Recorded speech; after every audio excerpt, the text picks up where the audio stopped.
Hi friend, जय श्री स्वामीनारायण। आज આપણે બચેલા ભાતમાંથી સેન્ડવિચ ઇડલી બનાવવાના છે। ફ્રેન્ડ્સ, તમે જોઈ શકો છો એકદમ સોફ્ટ બની છે અને દેખાવમાં પણ બહુ સરસ લાગે છે અને ફ્રેન્ડ્સ ખાવામાં પણ ખૂબ જ ટેસ્ટી થાય છે।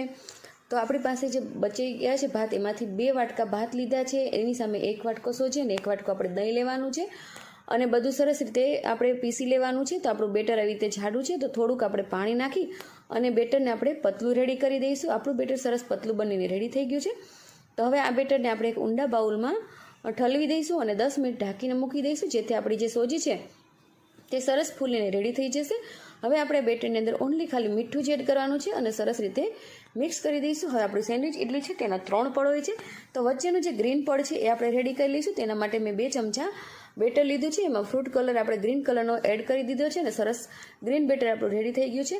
હવે નીચેનું જે બેટર છે એમાં 3 ચમચા બેટર લઈ એમાં ઈનો એડ કરી સરસ રીતે મિક્સ કરી અને સ્ટીમર ગરમ થઈ ગયું છે, તો તેની અંદર આપણે નીચેનું જે બેટર છે એ આપણે એડ કરી દઈશું અને 3 મિનિટ માટે આપણે ઢાંકીને ચડવા દઈશું। આપણું બેટર સરસ ચડીને રેડી થઈ જાય એટલે આપણે જે ગ્રીન કલરનું જે બીજું બેટર છે તે તેમની ઉપર આપણે રેડી દેવાનું છે। તમે જોઈ શકો છો કે 3 મિનિટ પછી આપણે જે નીચેનું બેટર છે ખૂબ જ સરસ ચડીને રેડી થઈ ગયું છે। તો આપણું જે ગ્રીન બેટર છે તેને 2 ચમચા આપણે તેમાં ફરતું એડ કરી દેવાનું છે અને આને પણ આપણે 3 મિનિટ પાસે ચડવા દેવાનું છે। આ 3 મિનિટ પછી ચડી જાય પછી પહેલી વખત જે પ્રોસેસ કરી હતી કે 3 ચમચા બેટર અને અડધી ચમચી ઈનો એડ કર્યો હતો, એવી રીતે મિક્સ કરી અને ત્રીજું પડ પણ આપણે પાથરી દેવાનું છે અને આને પણ 3 મિનિટ ચડવા દેવાનું છે।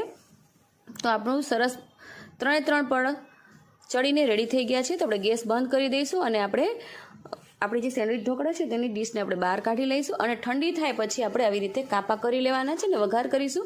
તો ગરમ તેલમાં આપણે થોડીક રાઈ, થોડાક તલ અને 1 મરચું છે જેના મેં ઝીણા ઝીણા કટકા કરી લીધા છે અને તેને સરસ આપણે પાથરી દેવાનું છે। ઠંડા થાય એટલે પીસ આપણે અલગ કરી લઈશું। તો ફ્રેન્ડ્સ, આપણી સેન્ડવિચ ઇડલી બનીને રેડી થઈ ગઈ છે। તો ફ્રેન્ડ્સ, તમે કમેન્ટ કરીને જરૂર જણાવજો કે બચેલા ભાતની જે આપણી સેન્ડવિચ ઇડલી છે એ તમને કેવી લાગે। અને હા ફ્રેન્ડ્સ, તમે વિડીયો જોવામાં એટલા બધા મશગુલ થઈ જાઓ છો કે સબસ્ક્રાઈબ કરવાનું ભૂલી જાઓ છો, તો મારી આ ચેનલને જરૂરથી સબસ્ક્રાઈબ કરજો અને ઓલ બટન દબાવવાનું ના ભૂલતા, જેથી તમને મારા બધા જ આગળના વિડીયોની નોટિફિકેશન મળતી રહે। Thank you. જય શ્રી સ્વામિનારાયણ।